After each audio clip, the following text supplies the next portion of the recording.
our friends from Down South Football Podcast, Rennard Williams and Chauncey Tuck. Welcome to the Golden Boot, gentlemen. Thank y'all for coming. Glad to have y'all on. Thank you, everybody. What's going on, fellas? Before we get started, let me go ahead and get this out the way now. Okay. Talk to. Oh, that's all Tuck. I ain't got nothing to do with that, dog. Epic. So last year, that's a beautiful play. That's a beautiful picture. You was very disrespectful in Tiger Stadium. Okay, I don't know how that goes. You know what I'm saying? You want to light your cigar. I just want you to know that you just set Auburn back by another 30 years. I mean, look, let me tell you something. I hadn't been down that stadium since I was senior year in high school. So when I came, I was like, you know what? We haven't won since I was a senior in high school. I was like, you know what? Bump this. I'm going. I don't care what happens. I don't care what my job says. I'm going to this game. You know what I'm saying? And then the good thing about it, I went with my friend.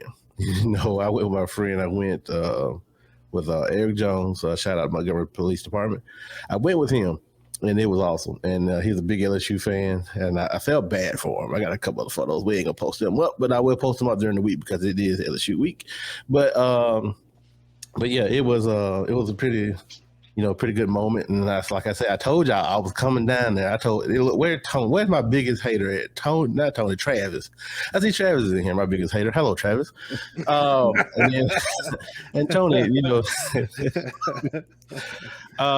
yeah, man, it's just it was a moment that I could actually relish, and I was very excited. But hey, that was one thing. I probably did set us back. Probably 25 years, because looking at this year's team, it's my fault. I would take the blame because it's my fault. Yeah. First off, everybody, Rennard. So when we had Ben on, we told him, thank you because when we came to Sweat Media Day, you guys kind of, ushered it in, gave us, the look around. Hey, this, boom, when you come back next year, do this, all up. So, yeah, so we appreciate everything, that y'all did. But the first thing Tuck did was whip out that phone to show us that picture. Yeah, I mean, you welcome to the great state of Alabama and the great city of Birmingham. Listen, I live in Alabama, so you have to understand that Tuck is the ultimate troll. That's what he likes to do. He's not as bad as some people, but if he got something on you, he gonna let you know he got something on you. Oh, don't worry, I will have plenty of pictures and stuff for next year. I just want to know if he gonna light a cigar like that when Harsons get fired. Yes, I will. I got a good one ready to go. I think he got a good one ready to go. He bought it about 6 months ago. So I think he got one ready to go. His secretary bought it for him. Pressure. That's strike one. You gonna lay out the food. Okay. Yeah. Whoa, I don't know where that compliment came from, but trust me, we got plenty of examples of cooking around the state of Alabama. I'm not saying they're great at anything.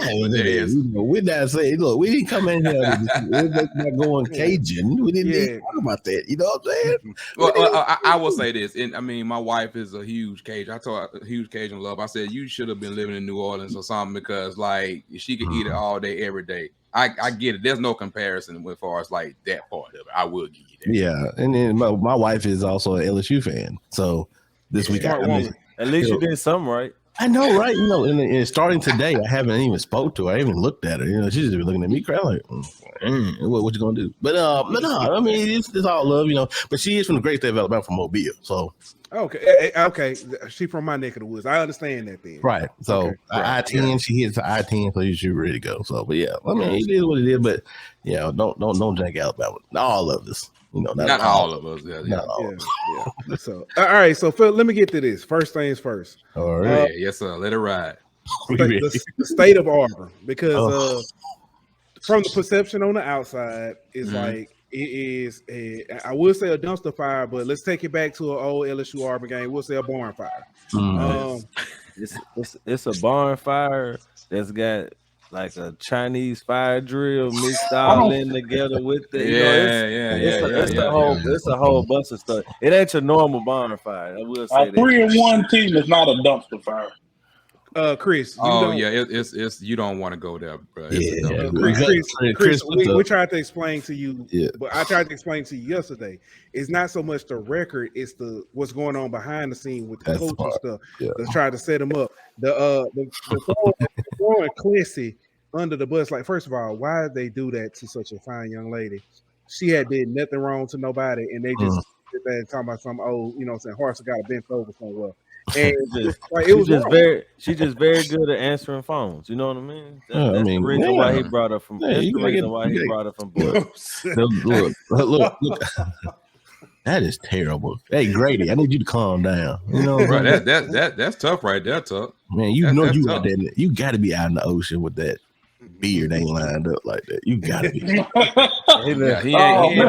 ain't been home, bro. You missed the post. He ain't been home in a minute. Leave him alone, man. He been Tom Hanks. That boy Tom Hanks. He got Wilson out there beside him. That's how them street tacos enhances his beard growth. Oh, his beard be talking to him like, help me. Anyway, let's back to the question. What we got? Yeah, so what is the truth about what's going on in Auburn? Hold on. What you can say? Okay, there you go. I appreciate that. I appreciate you putting that part out there about it. What we can't say. Tuck, I'll let you go ahead and start. Like you said, you brought up in the beginning of the season, we were talking about, when it came to all the speculation with this young lady, we all knew it wasn't true. Okay. It pretty much started when Harsin fired Cornelius Williams his first year before he can even play a game. We all know there was some speculation behind that. We all know what happened behind that. Well, some people know what happened behind that, but the turmoil started rolling then. After the firing of Mike Bobo, which was I thought it was a great deal. Good job, Harsin. You needed to fire Bobo. Mason. If you're looking at Oklahoma State defense right now, you glad that he got fired. Mason. He did some things that made sense. Right. But the problem is, and always will be at Auburn University, is the boosters. Boosters will always be a problem. Boosters will not get out the way. They stumble on their own steps. And this can be recorded. It can push. I don't care. They can come after me. I will let them know you're the fault. You're the problem, Mr. Jimmy Rain. You're our problem.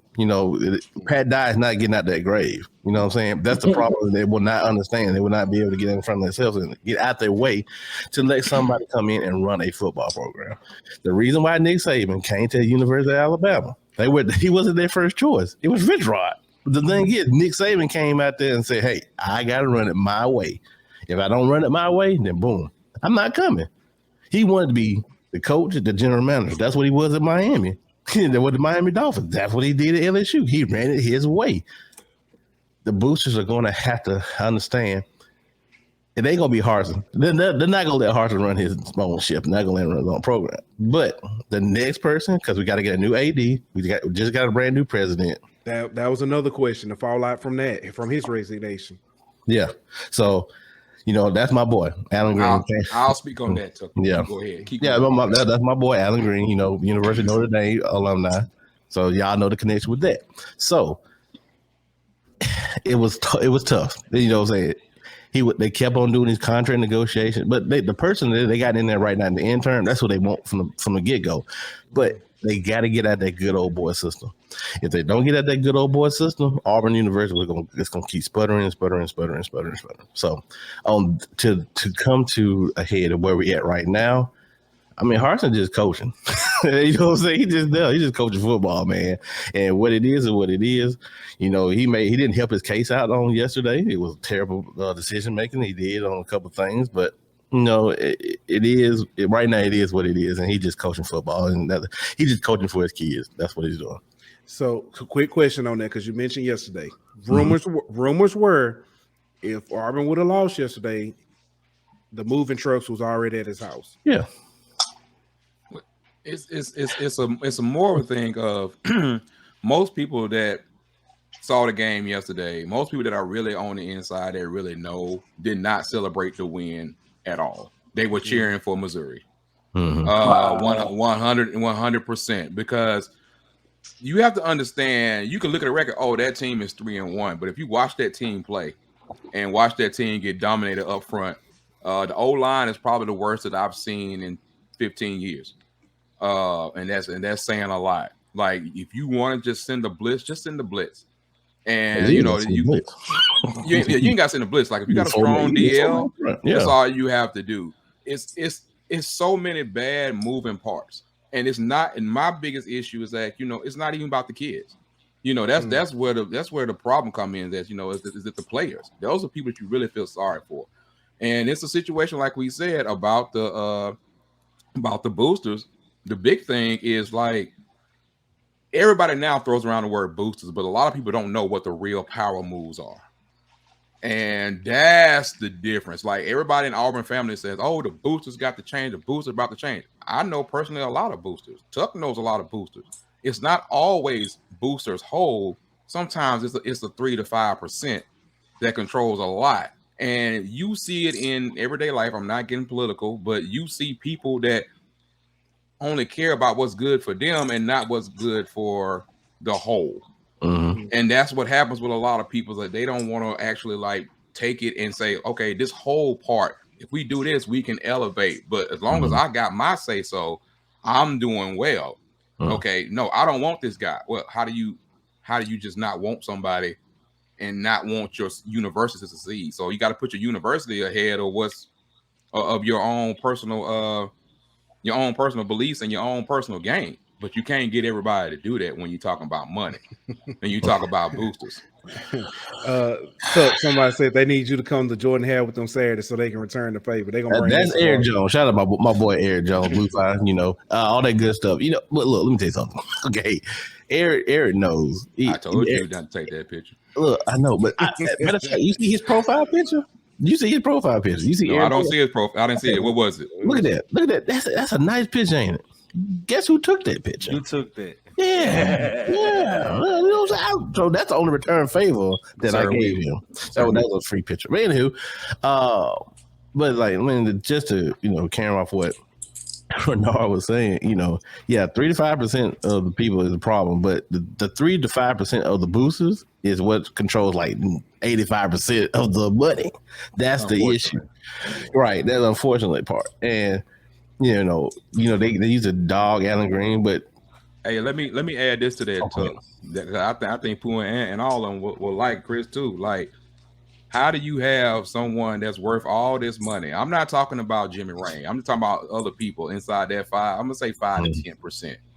And y'all know what we live in right now, the world we live in with recruiting and everything else. Like, how you say until this coach is gone, I'm not giving a dime to NIL. Yeah. Wow.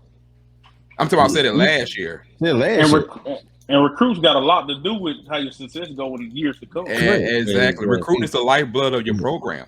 I mean, that's the whole thing. So it's like you got the Harsin situation where he was pushed into it. You got these folks behind the scene that's sitting here like, oh, we ain't giving money to NIL. We like, well, but you want the man to succeed. So not only just that, you putting the next coach behind the 8 ball because you ain't stocking the cabinet up for him for whenever he get there. Right. Right. And the biggest thing is that, I mean, the great thing is that the $90 million facility is about to open. The football facility is about to open. But guess who was spearheading that?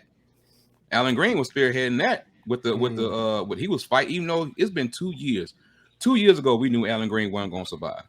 That's just keeping it 100. 2 years ago is when Alan Green was looking for jobs.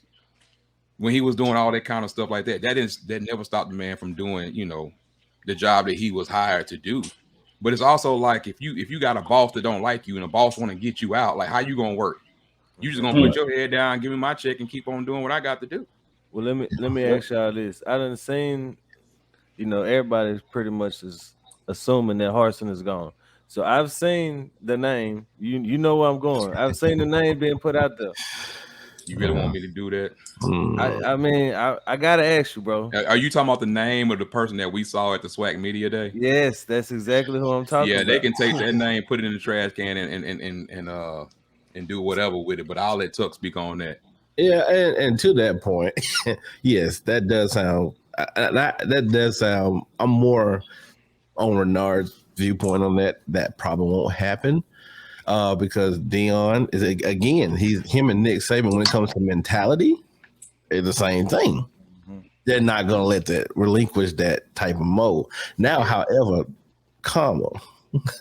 there is reports of that Dion was in Auburn last Sunday. I still have not been able to confirm those things, but Dion has a little grift with Jackson State University, a couple of weeks ago. Make sure you put the "the" on them. Yeah, got to put the "the."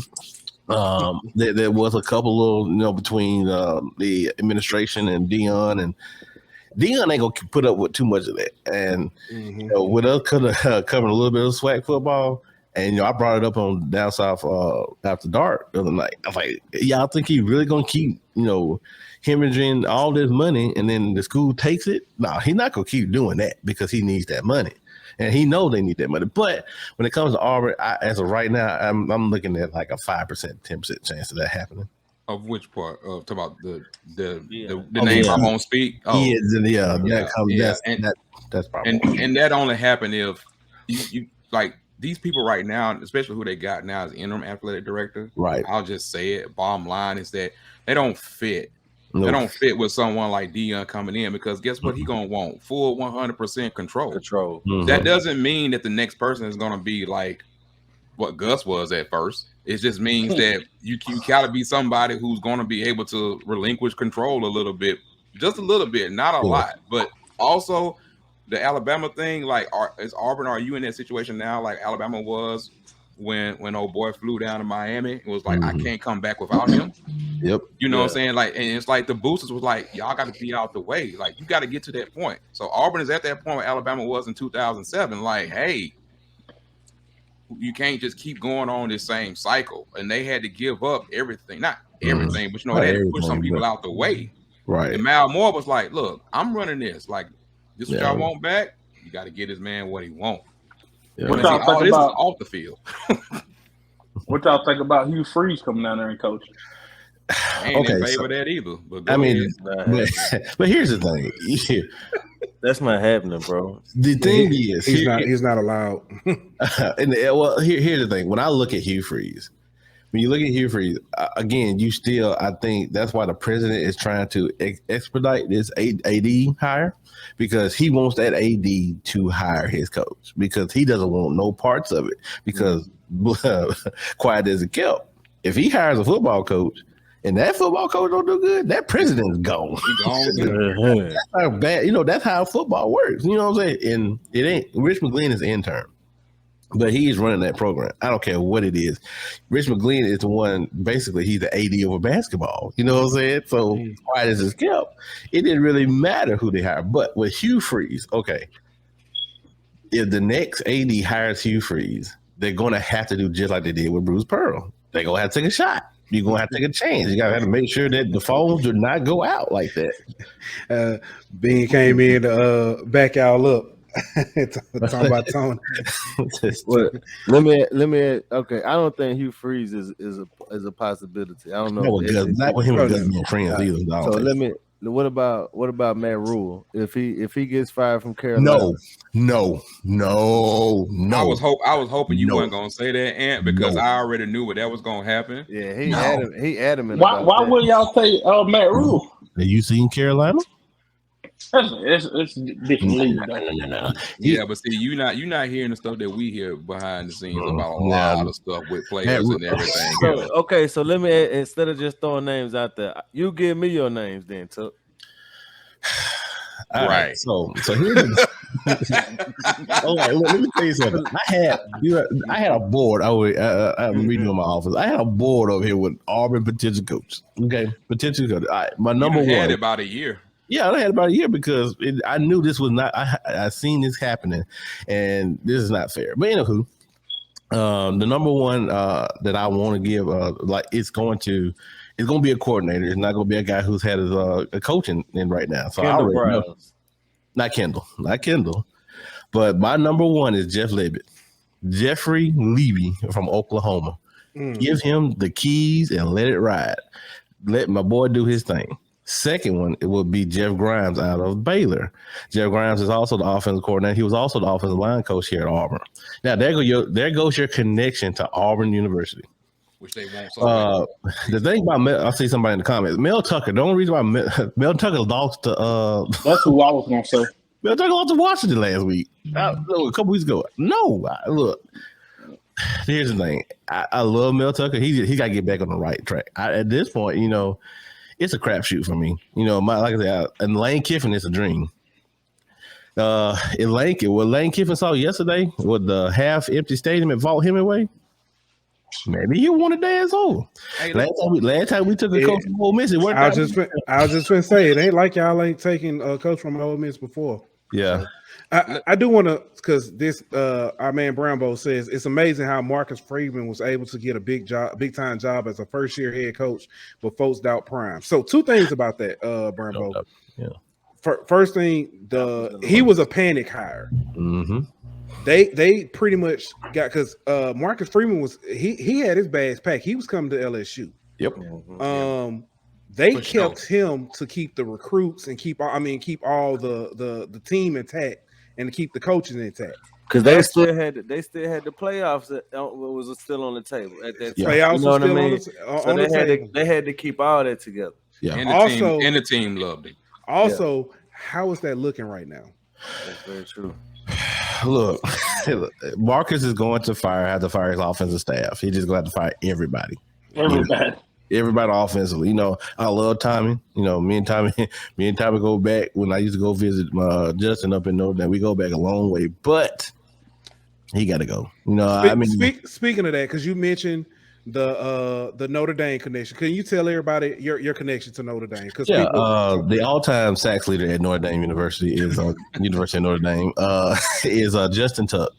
He's a Tuck, so TCK, former New York Giants, two-time Super Bowl champion, number 91, 2-time Super Bowl champion. So, but yeah, Marcus is a good guy. He's gonna have to figure it out. He's gonna have to pull the trigger on Tommy Rees. I mean, like I said, Thomas is a good guy, but the rant that he did on that kid the other week too.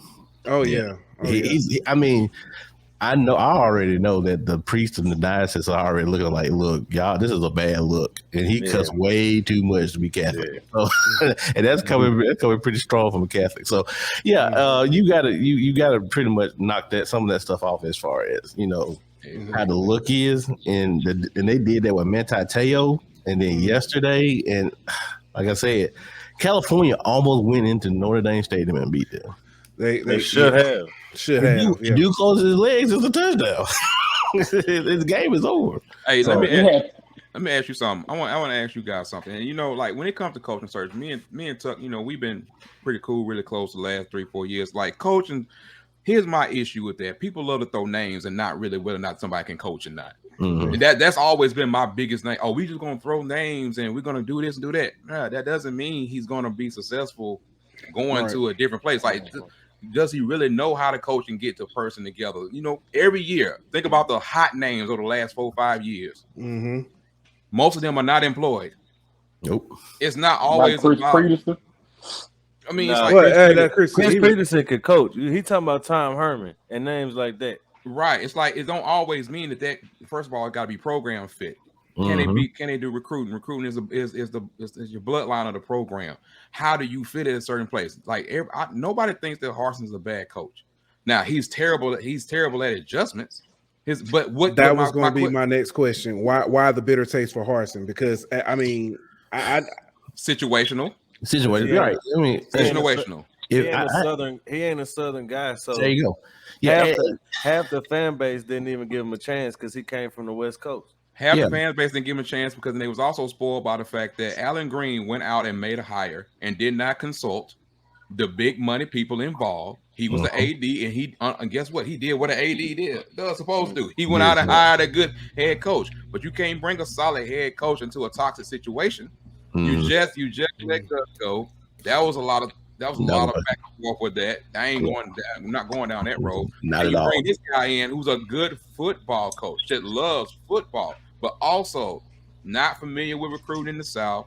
Then you bring in these Boise guys, so you're making these people in charge more and more upset. And then you look and you say, well, what's going on? Then the product on the field is not going well. Your recruiting is not going well. It's like, yeah, you're making some, but you're coming from Boise. And I think Harson's a really good guy. He really, really is.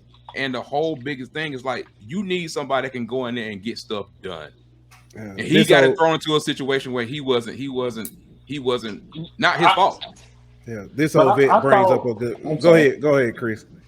I thought when you hire a coach, you're supposed to upgrade, but it seems like Auburn downgraded when they fired. It's situational. I can't think of his name right now.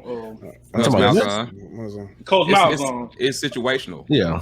Gus came in. I'm sorry, Tucker. I'll let you have it. Yeah. Gus came in 2013 and what did he do? He revolutionized the offense, changed everything that was going on. You know what I'm saying? And then nobody in the SEC was really doing that for real. And then it took them a while to catch up to it. But also, he lived off of that for a minute. Then he got hot again in 2017. It's like, but he had a lot of fumbles along the way. He had some pretty good, solid recruiting classes. But you think about it, we haven't had a solid, good OL offensive line in a minute. And recruiting has been bad on the O-line for a long time. The last 5-star offensive lineman we had was Brandon Smith, and we found him by accident out in Kansas. I was just about to ask y'all that, with Harson's and going off last year, what y'all did on the field, then you go to the transfer portal, you get some quarterbacks, but I mean, you got some. I'm not saying they're good, but you got some, but. Well, you didn't get any offensive linemen. You didn't address certain positions that looked like that was a problem last year. So correct. Yeah. Does Harson's have a problem with roster management and building a roster the right way?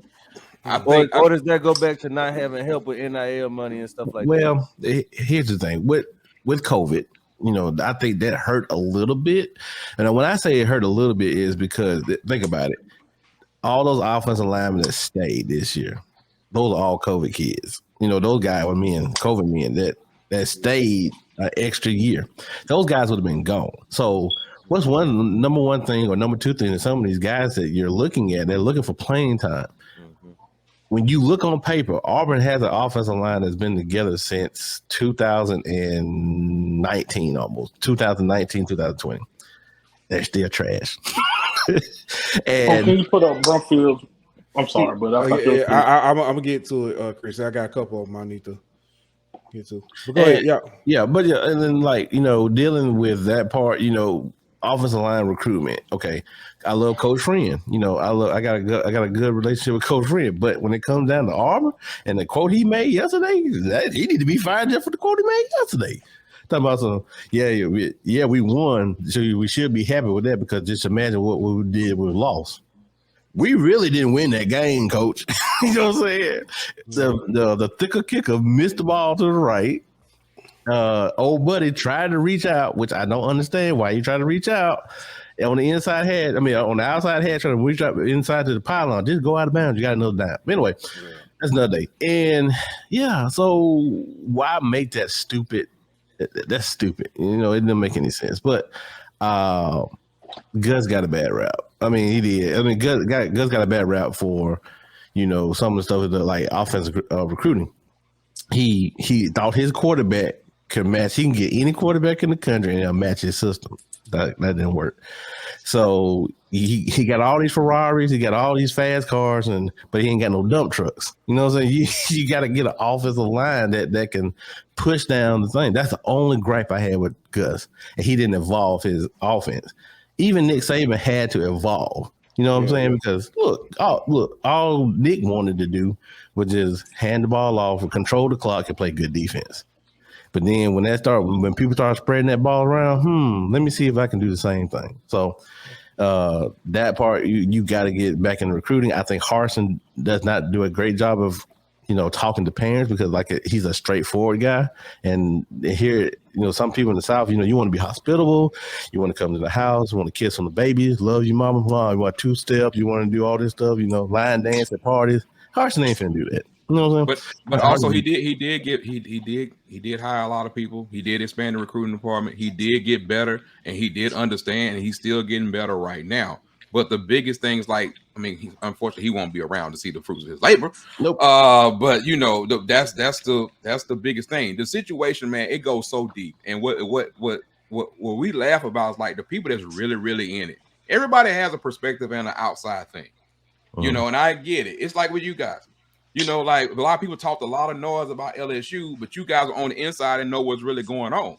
So it's like when you know people that's really going on, a lot of times you don't have to talk, you don't have to say anything. But Gus came into a situation where he thrived off another talent and just changed the system. So in 2013, you got, let's be real, it was a great national championship run, but you should have lost probably twice in the regular season. When you take the fan out of it and just look at it from a straight football perspective, and then like he had everything by the hand, by the balls, like hey, right here, I got you. But what he didn't do adjust. No structure in the passing game, no route tree, nothing like that. This man wrote a hurry up, no huddle offense book in high school for Arkansas, and he brought a lot of that over. And once the athletes started to go other places and do other things, then you started to change. He did not keep up either.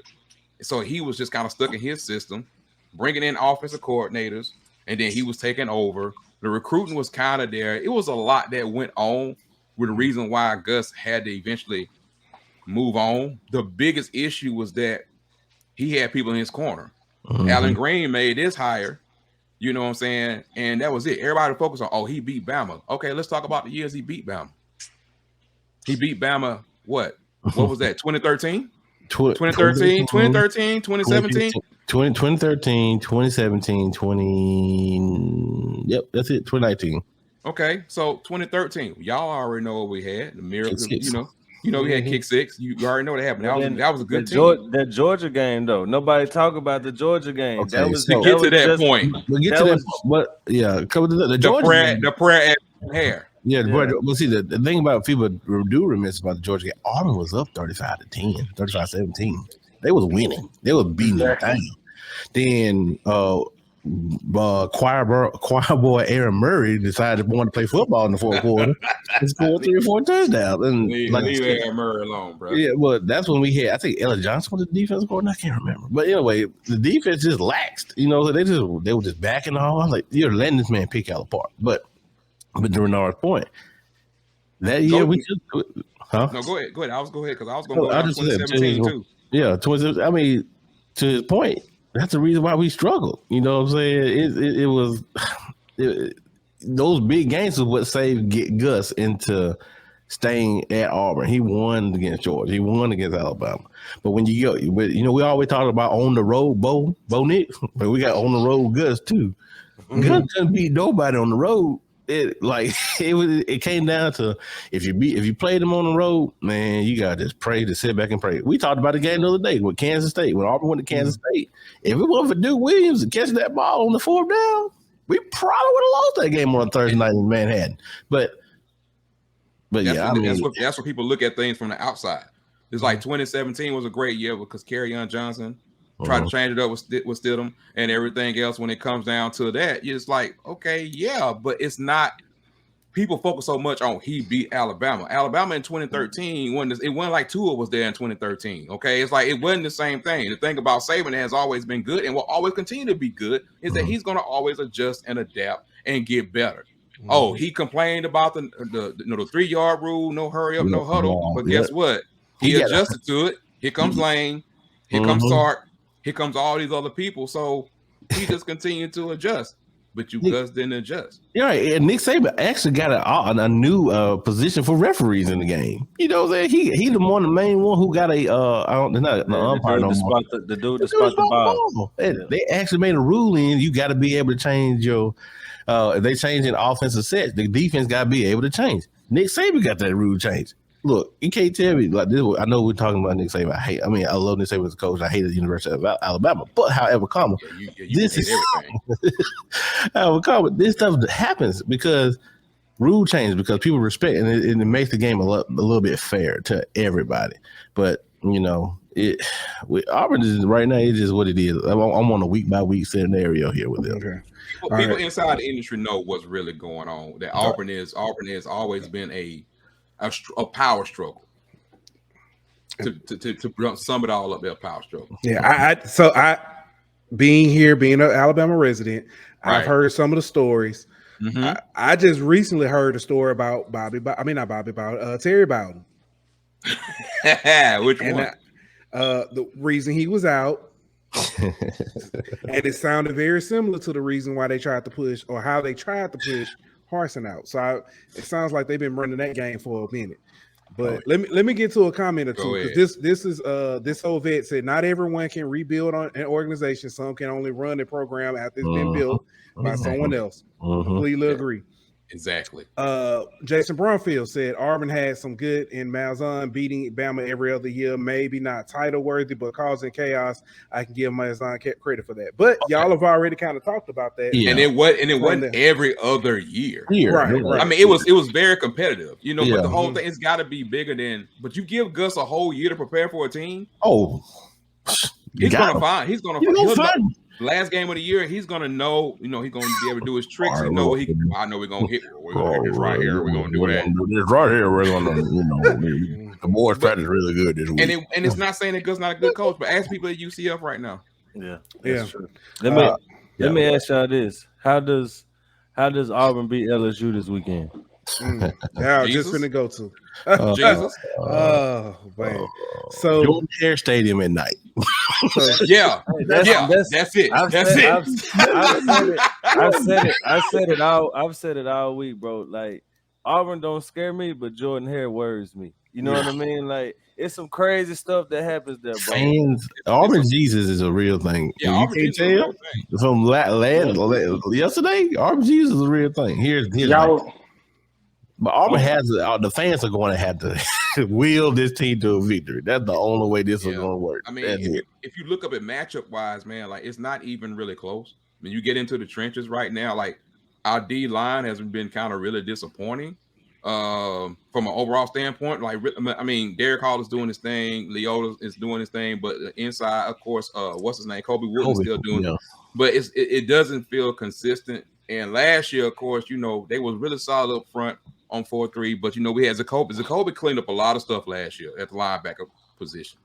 That Auburn had a lot of that last year. They cleaned up, so it's like they have some talent, but they're not to that same level of talent as they should be. And then you add in an inept offense, and your bread and butter is running the ball, but you can't really push nobody around. You don't have the technique up front. It's not doing well. It's like, where do you go? So it just starts to look worse and worse and worse. I don't really know right now exactly what they're going to do. But it's to me, I just think about it. A month ago, not even a month ago, 3 weeks ago, this game was Auburn by a 1.5 favorite. Today it's LSU by 8. Yeah, 7, 8. Yeah, that just tells you a lot. Product on the field. So go ahead, Pooh. Okay, because I've already talked to. I don't know if y'all heard. We talked about this last night. I keep bringing this up for a reason. Yeah. Do y'all know the last time LSU has beaten Auburn by more than 7 points in Auburn? In Auburn? In Auburn. Was it like? I want to say late 80s. What's it? No, it had to be 90s. It was 90s. I went to one of them and I left when I got drunk. Well, let's see. I'm trying to figure out. Let's see. Was it not? What's this? What, 97? 98? 97? Yeah. 90, that sounds about right. Yeah, that's why I was like, I remember. Now, and I'm going to bring this because Brambo said it earlier. Auburn was in shambles in 2012. LSU barely escaped the Plains with a 12-10 win. This team needs to be completely locked in for its first road game. That's true. That's very true. That's very true. I remember something happening that day back in Louisiana that we played Auburn in 2012. Something I think we had a tropical storm that Saturday or something like that. Not that year. What happened, bro. Not that year, Chris. 2020, that year, 2012 was Mettenberger year. That was LSU got a safety and they also scored like the opening drive, and that was the last touchdown. And that was old boy last year too. That 2012 year has gone down. Like, of course, the Texas A&M game is the one that everybody else remembers when the boosters were assembling outside after the game, because that's when the fans and everybody left at halftime. Yeah, they were getting the checks. They were getting the checks together outside of the stadium. Outside the stadium, handing it to Jimmy Raines' assistant and said, "All right, we got the buyout. So what y'all want to do?" And then so they informed Chizik. It's like, "Hey, Chizik, hey, you're going to be gone at the end of the year. You get to go coach Alabama, but that's it." And as soon as he left the stadium, as soon as he left Bryant Denny that next right after the play, y'all saw Herm Edwards. It happened just like that, except it's happened inside the locker room. This is why I respect programs like LSU, Arkansas, all these other programs that's been through the fire. You can't talk to me if you ain't, and this is not a shot, because I don't have anything against Alabama person like that. Y'all know me, I'm a lover of all college football. But it's hard for people to understand. If you haven't done something in almost 2 decades, you don't understand what it's like to have to deal with the coaching search and with everything that go right now. Like you live in the golden life. If you got a good coach 5-6 years with no issues right now in the college football landscape, you're doing great. Yeah. Ask this, and I think y'all kind of brought up some, but Adam, our good friend Adam, brings up a good point. I hadn't even seen this. He said, "Sorry, just got here, but do you think the weather plays a factor in the turn with the hurricane projecting more west?" Yes, it's the thing about Auburn, and it's called the Plains for a reason. That it's flat. You know what I'm saying? So if it rains, that water. I mean, I know the guys down at Auburn Equipment. They do a great job. Auburn Field and Turf Management, they do a great job. But if we're getting torrential rain pour, because that's torrential rainfall, it's gonna be bad. That's one thing about being up here in the central Alabama location. We're gonna get the water. We're gonna get the rain. We're not gonna get the winds and stuff. And all that stuff. It might be a little bit windy as far as going into the kicking game, but it is a possibility this could play a factor. If it keeps turning west, it's going to be getting very interesting when it comes to the stadium and everything. So I got a question for y'all. Okay. Where do y'all see? Y'all know the LSU roster the best. Is there anything on Auburn's roster that y'all see? Okay, like there might be an advantage here. Hey, Bigsby. I was like running back. I mean, it don't matter because he can't get the ball because he can't. I was going to ask you that. I was going to ask y'all about Tank. Like, why isn't he getting the ball more? Why isn't he being? Well, I know y'all got the other running back, Hunter. Jacquez. Yeah. I know he's pretty good too, but I mean he ain't Tank Bigsby.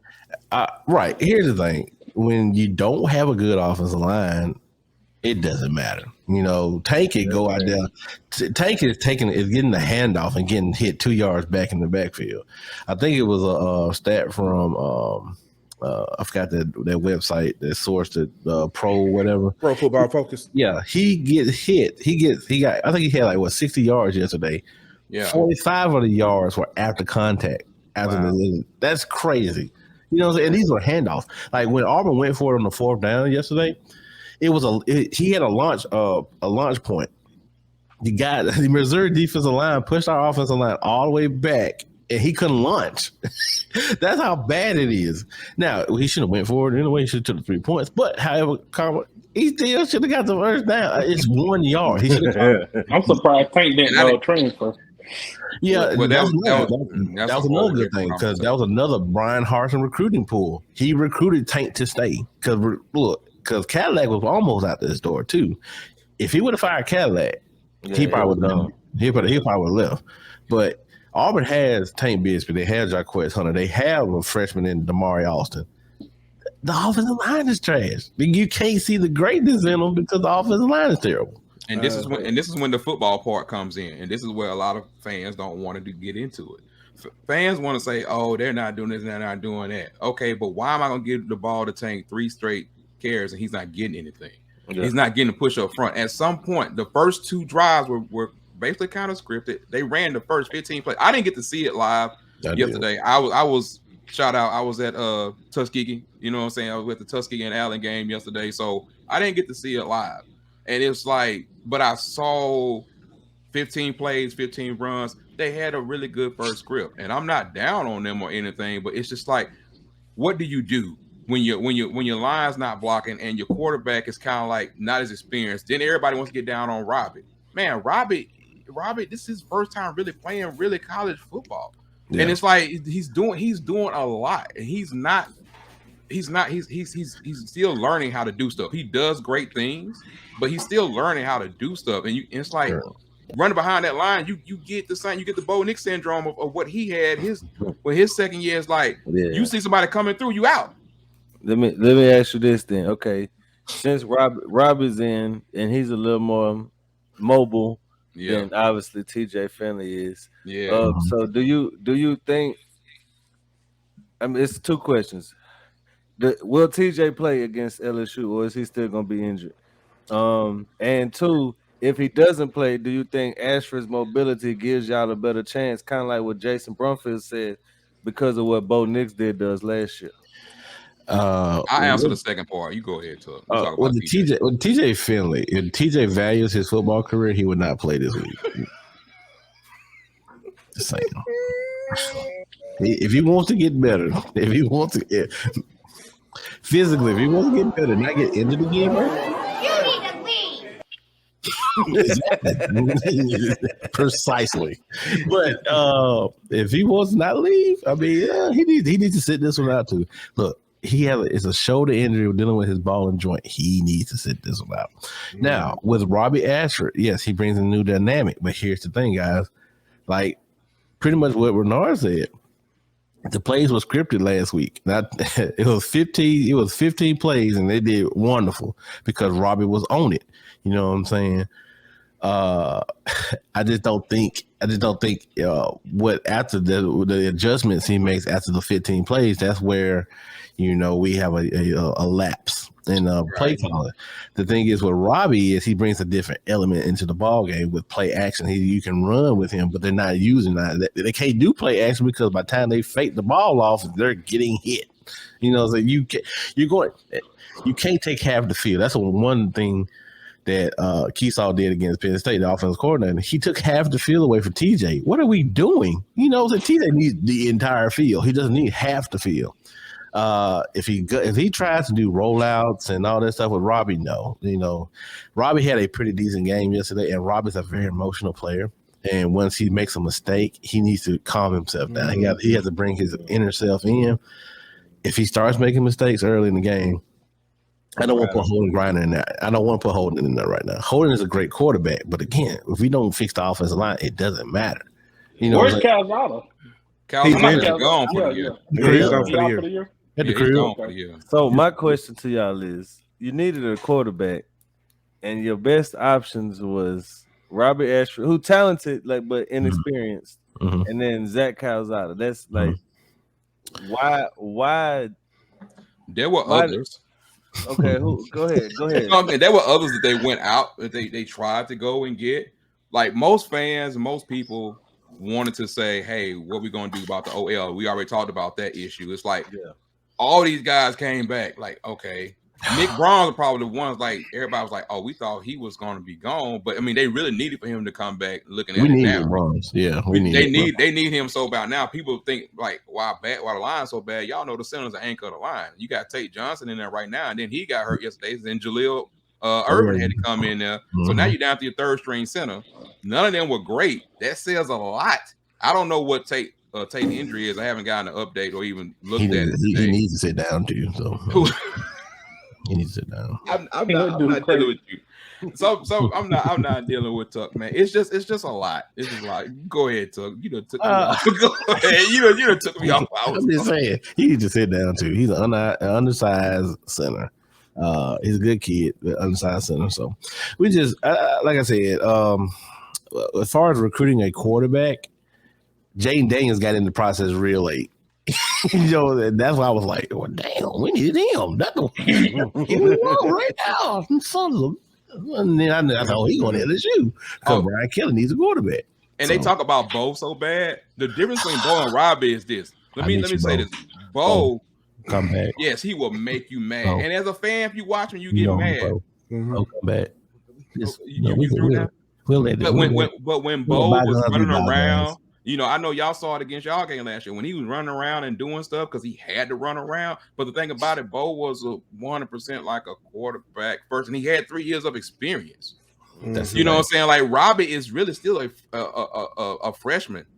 You know what I'm saying? It's like you got to get him game reps and game experience. He doesn't have that right now, and that's what he's going through. Yeah, Bo run around and do crazy stuff, but Bo also had 3 years of playing experience in the offense, and people didn't know about. A lot of people didn't know about Bo legs and all that kind of stuff like that. And he took a lot of crap. And that's probably a lot of the reason why he left. A lot of it was self-inflicted. But that's the biggest thing. Like Robbie can run around, he can do it, he can make the pass. You've seen him complete great passes. Yeah, that's the thing. It's just not consistent enough. The consistency part is with the whole team. Let's be honest. The consistent part with the whole team. But Bo Nix, if you're listening to me, look at me in my eyes, Bo Nix. Come back. Please. And do what? We need you, Bo Nix. And do what? Man, that man can't come back. They might try. They already trying to threaten that man family. Leave that man alone. Man, he is out there having fun. You know, he's a dark horse for the high. As long as he at home. A dark horse for who? No, that's he might be a Shetland pony. For it's an ongoing joke on Twitter. You know, we always say about Bo. I mean, he did good on the road yesterday. Rennard. Yeah, he did. He did a little bit of shaking. Bo Nix is significantly better than who y'all have right now. Oh, give me Bo Nix.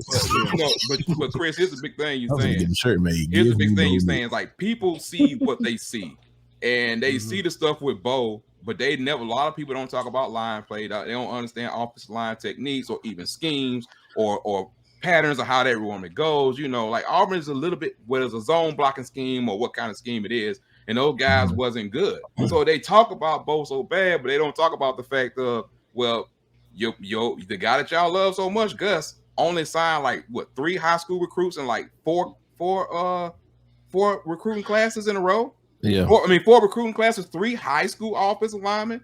Yeah, you can't survive like that. You can't. And like I said, the last best high school offensive we had was Braden Smith out of Kansas, and Coach John L. Grimes found him by accident. It was a left tackle y'all had in 2018 that went. Well, we ain't gonna talk about him. He's gonna do some legal issues right now. Greg Robinson. Who are you talking about? Greg Robinson. We can't. Greg. Greg was 2013. Yeah. We didn't know about 2018. You know, but Greg Robinson. You know, hope you get your legal stuff situated. You know. See, you went there. I wasn't even going there right now. Travis said, "I told people they ran Bo and Gus off, and it made no sense to me."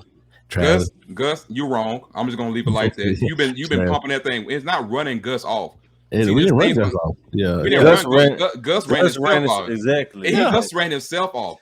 It's just like what you expect him to do. Like you pay the people in the program because here's about it. It's like everybody wants to be so pumped up about what he did against Alabama. Now you look, every comment is about, he beat Bama, but they don't talk about everything else that happened the other 11 games of the season all the time. He lost to LSU twice in the states, almost in the same stadium too. Remember, the matter of fact, this is the game I made my proposal to my wife, and it was Auburn versus LSU. And remember when what's his name caught the ball in the end zone? There's 1 second left. Oh yeah. Oh, he came back too. Yeah. So the last thing, Les Miles coached in. Yeah. I looked at my homeboy and I said, I'm not going to propose tonight. Listen, I almost got divorced because of that game. What? My wife is an Auburn fan. Well, see, that's okay. You've been talking about me. Look at you. I almost got divorced because of that game. But DJ Sharp was the guy. Ironically, he was the guy who caught the pass in the end zone that didn't still count. A touchdown. I don't care what they say. Yeah, he caught the one that didn't count. But he also didn't count, right? So, but he was the one who ran the punt back. He was the one who ran the punt back in the comeback game. Yeah. Right. Good. You forgot one, Poop. 2019. Tell them what happened. Look, let me tell you something. No, 2018. Gus lost that one too. Whenever your nephew caught that pass, man, 4 yards. That was so hurt. That hurt. Yeah. That hurt. But the LSU game, Auburn game has always been like, it always has some kind of consequences on the line. That's what it feels like. First of all, which is why 10 plus points I would never. If No. the line In Auburn, if the line come out LSU minus 10.5, I'm taking Auburn in the points. No, it's at 8 right now. It came out. It's at 8. I think it's gonna be closer. It's gonna be closer to 5 by game day. But here's the thing, though. We thought Penn State was gonna be close. We thought Penn State was gonna be close. We thought it was gonna be elite. The only reason we picked Auburn was because of the stadium. That's the only, and right now, that's the only reason. I don't even want to pick Auburn. I don't even want to pick them. Okay, well, let's do that. Let's do that. Who you got? What's the score this weekend? I'm gonna give you 2 scenarios. One, the homer picking me is gonna say Auburn by 1. The realist in me is gonna say LSU by 7. I'm not gonna do the other side of talking about the Auburn in me because Auburn is not in me right now. You know, Auburn is not in me. I'm more of a football realist. Always have. Anybody listen to our show knows how I am. I don't even talk about Auburn. We don't. I mean, I don't. I mean, we don't. Me and Tucker, we don't go there. We talk. You know, our show is more college football based wide. You know what I'm saying? Our show, that's what we are. But give me right now, man. I just looking at everything, and like you said, the 2 scenarios that Tuck said, I just don't see it right now. I just see 24-10 LSU. Yeah. As we look right now. Yeah, as we look right now, and it could end up easily being 31-10. Auburn's going to probably score within the first 15 plays. Right. It was Missouri. And when I mean no disrespect to Missouri, I respect all. Shout out to Eli Drunkowicz. That's a good name. But on the line, they was talking about like, hey, D-line, what should happen? Bruh, when did you 4th and 1 twice and you can't get a push? O-line trash. And what you gonna do against LSU, Texas A&M, Bama, Georgia? Well, we had already called Georgia and Bama as a L. But what you gonna do against the rest of all of them when it really steps up? Look, y'all schedule ain't getting no easier neither. No, it gets worse. It gets way worse. We got Georgia after y'all. Hey, Pooh know me, man. Wow. It's all about the whole college football spectrum, baby. Yeah. I'm doing first half parlay with Georgia. Quick question. Who covers the ACC and Florida State for y'all? Don't worry, you ain't got to answer. Why you go there? I mean, of course we do, but when it comes to Florida State, Ben, who is probably in the comments, I think he's behind. He in here. He behind the live stream. He got his apple. Yeah, he way behind the live stream. And let me tell y'all something, man. I'm the person, like I'm the whole perspective kind of guy. When it comes to Florida State, Ben could go make money by himself just talking Florida State, bro. Like that's him. That's him, man. You can't. So behind the scenes on the Downside Football Podcast, we got Tuck and Ben fighting over who gonna hire Deion.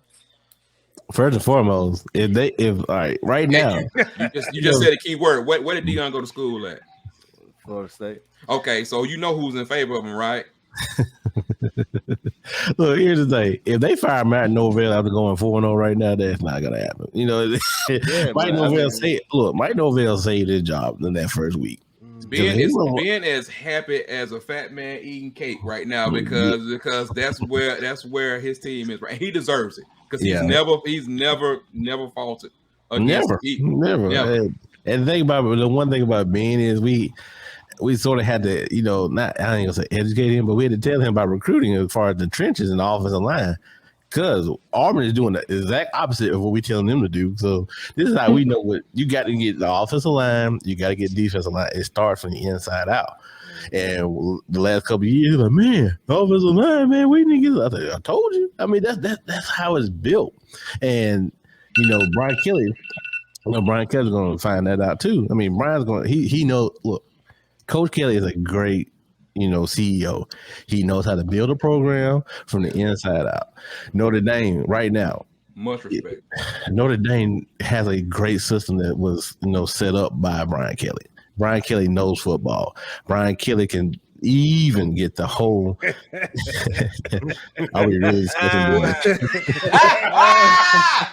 Hey, Dave is the calming force on our show. What's good, Dave? That's another one I remember. That's David Gardner, man. Dave is the calming force. He will always bring it. But Brian Kelly, man, like I said, when he decided to, it was a couple of interviews. Eric pointed this out to me. Eric Jones pointed this out to me.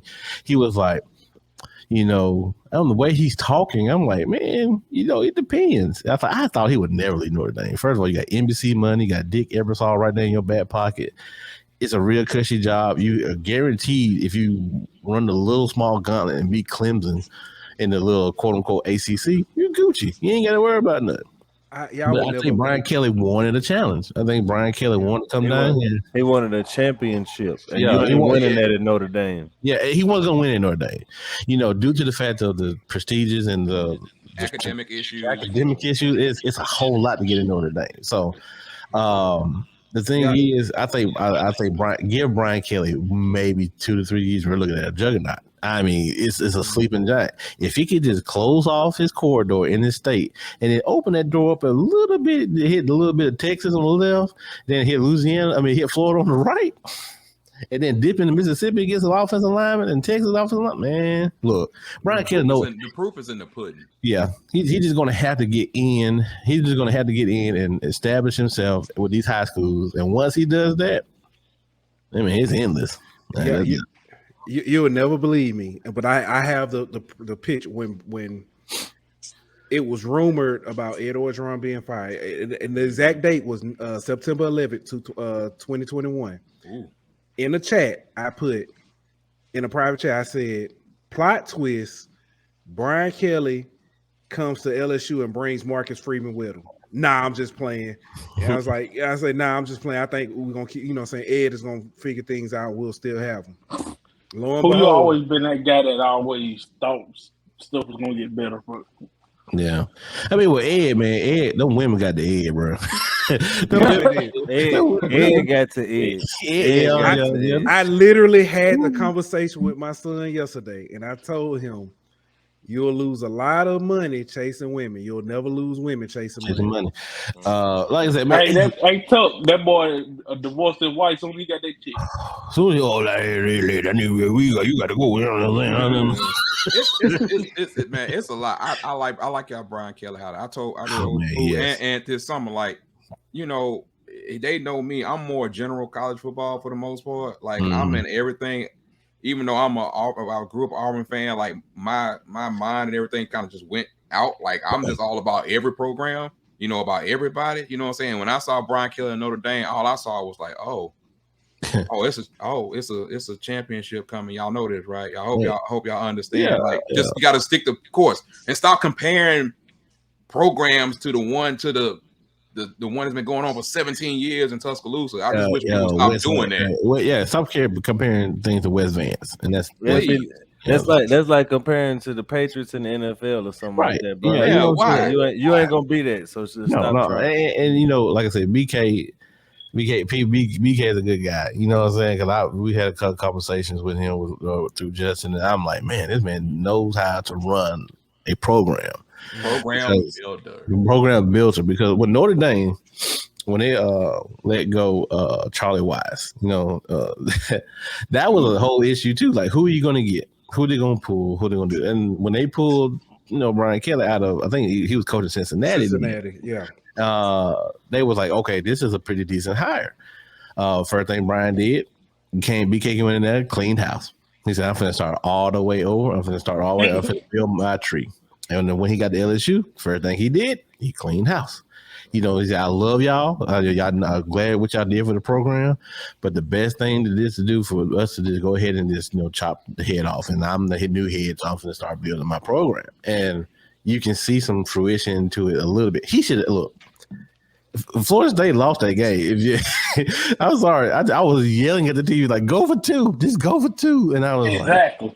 I was saying the same thing. I never put the game in the hand of a kicker. I hate it. I hate it with a passion. But it is what it is. Just give him some time. Brian, like I said, he would have been right now 4-0 if he beats Florida State. You know what I'm saying? So, but I mean, like I said, he's going to be that guy. I mean, like he will get the recruiting trail down. He's going to get everything he needs down at LSU. What's your AD name? Woodward. Scott Woodward. Yeah, Woodward. Woodward is pulling some major coaches. You know, he's with women's basketball, men's basketball. He's doing the same thing with football. You know, he's probably going to have to do something with baseball pretty soon. But hey, he did baseball already. Oh, see what I'm saying? He's going to have to. That's what an athletic director do. But in the same token, these quote unquote boosters are letting him do his job. That's the end game, all game, and everything. So once Auburn hires a AD, we'll see what goes from there. If you want to talk about on the field, Pooh, all you need to know is this one stat.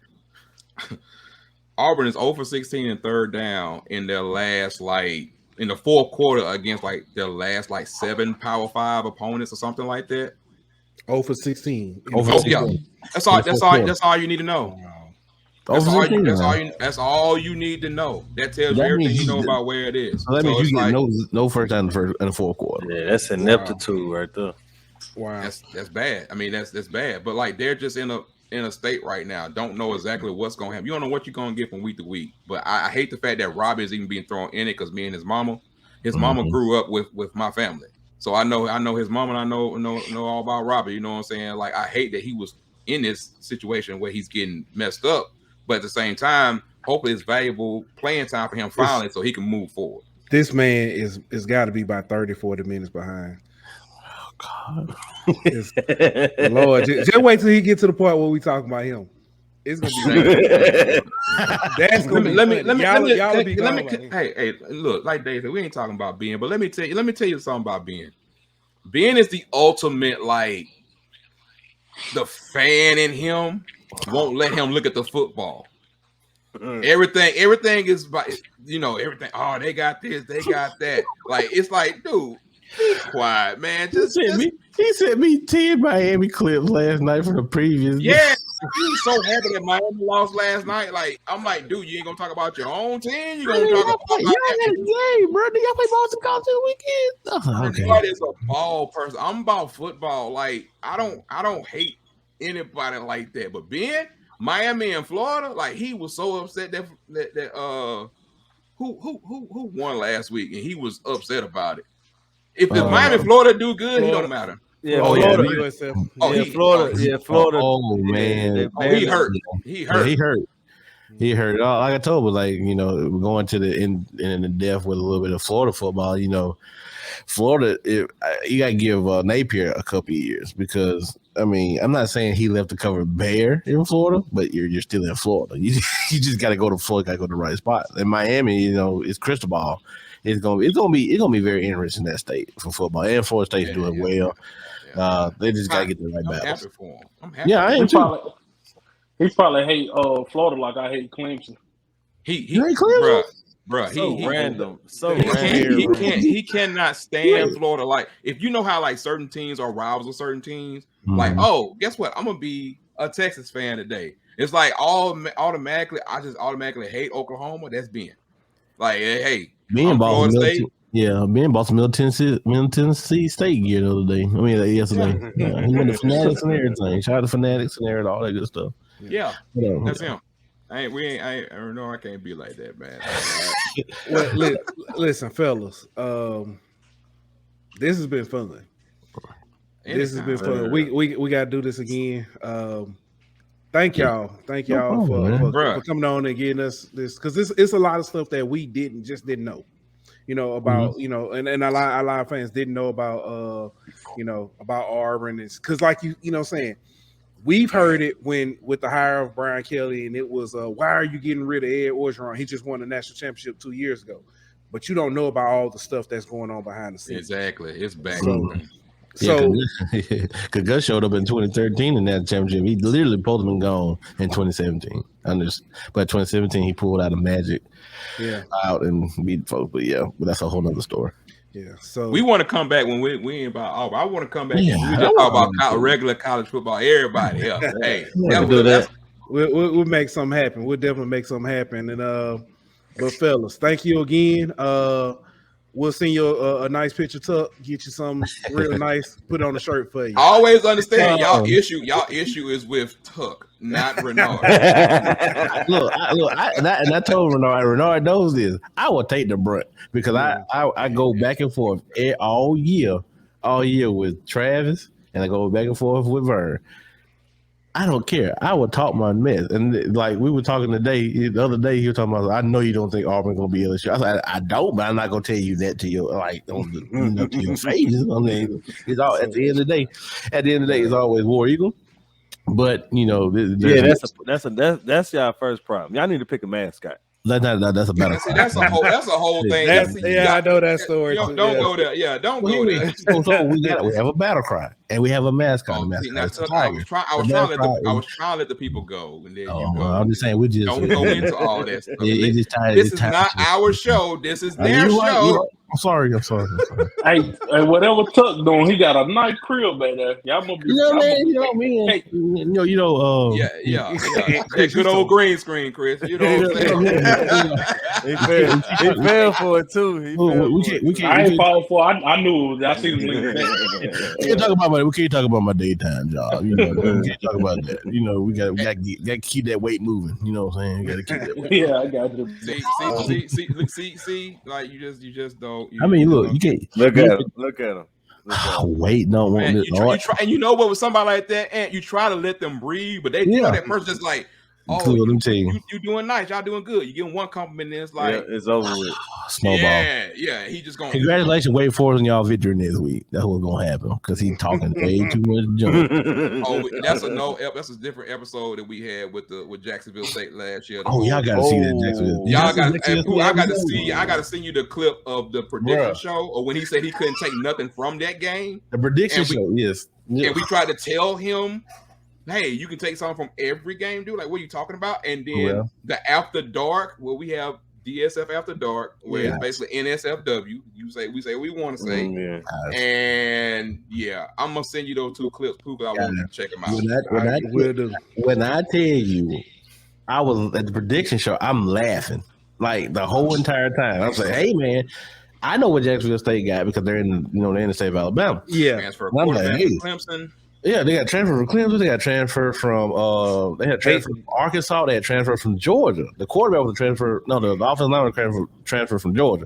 And they had a pretty good high school quarterback who won 2 state championships. And I was like, hey, relax a little bit, man. These boys are pretty decent. A lot of people don't remember that's where what's our boy who got kicked off the team in 2007 from LSU. The quarterback. Ryan Perilou. That's where Perilou went. Perilou went up there. So Jacksonville State is building. And they always been that way because I'm from up that way. They always had great D1 transfers. And especially got Rennard coach. Look, I told Ben, I said, Ben, don't say that. I can't take nothing from it. I can't do this. I said, Ben, that night was comedic gold for down south football after dark. Bro, I was seeing the clip. I can't take nothing from it. I said, okay. Yeah, but then that Hail Mary. Jason played it. Oh boy. Hey man, look. I can't right now because this. I appreciate Pooh, man. Hey. Jason? I can't wait till you see that comment. I'm gonna laugh. Oh my god! And Dave was on here. Dave is an FSU fan. Yeah, but you would never know. Right. But Dave also said 2 years ago that his fandom was up for bid. Yeah. Oh man, y'all boys crazy, man. Hey man, that's why we got to get y'all on. I know we do shows at the same time, unfortunately, on especially I think Thursday. Mm-hmm. But man, I want y'all on there, man, for real, because that's what we do, man. We just we like to have a good time, but we get into the weeds of everything and every game and everybody, man. So we'll work something out, make something happen. But again, fellas, we'll this ain't gonna be the last time. Thank y'all for coming out. Now I will say this: Ben came on and Florida State won. If somehow Auburn win this game, bro, right? Y'all ain't coming back. Dave. Dave, I'm sorry, we want you on, but. Hey man, come on, man! Don't do me like that, man. I'm just kidding, man. We love y'all. It's all love. We appreciate y'all, ladies and gentlemen. First off, let them know where they can find you. You got it. We can find us on YouTube at Down South Football Podcast, man. We actually got we're trying to get back to a road to 1,000, man. So hey, we're trying to give away at every single thing. So at 700, 800, 900 to 1,000, we never know who you're gonna pick. We just need everybody to subscribe, man. You can find us there also at DSL Podcast on Twitter and also Down South Football Podcast on Facebook and Instagram. But hey, we just want y'all to subscribe. Y'all subscribe here, just like we are subscribed here. We need y'all to subscribe for us too, man. You never know when we're gonna be or what we're gonna do. We cover all D1 football, cover HBCUs, we cover it all, man. If you like just a big general perspective of football, that's what we do. All right, ladies and gentlemen, and as our guys, Mr. Rennard Williams and Chauncey Tuck from. Man, that's a good picture. Man, hey, what made me feel like I look like I'm somebody or something. All right, thank you, fellas, again for coming on. Man. And all right, bro. Look forward to having y'all on again. All right, Pooh, and I'm gonna hit y'all up, man. All right, y'all have a good one, bro. All right, bet. All right, ladies and gentlemen, that is Down South Football.